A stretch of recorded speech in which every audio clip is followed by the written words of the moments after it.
Nagbabakasyon lang ang isang Pinoy sa Hong Kong nang masawi matapos mabangga ng taxi. Isinugod pa raw ito sa ospital pero binawian na rin kinalaunan. May report si Alvin Pelobelio. Sa isang hotel sa Chunwon sa Hong Kong ng Pinoy na ito bitbit ang kanyang luggage nang mabangga ng isang taxi.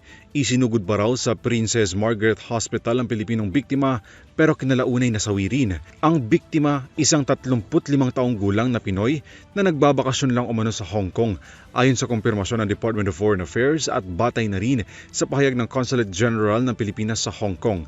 Ayon sa mga otoridad, nagtamo ng minor injuries ang 80 taong gulang na taxi driver. Batay sa report, nag-aantay raw ng pasahero ang taxi driver nang makaramdam ito ng pagkahilo pero nang sinubukan niyang magmaneho, nawalan siya ng kontrol sa sasakyan na nagresulta ng malalang insidente. Hawak na raw ng mga otoridad ang suspect habang nagpapatuloy pa ang investigasyon.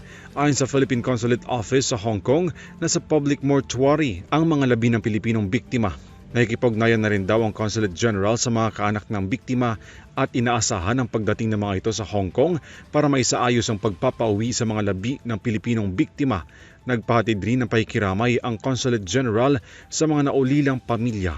Para sa EuroTV News, Alvin Pelobelio, sumasaludo sa bawat Pilipino.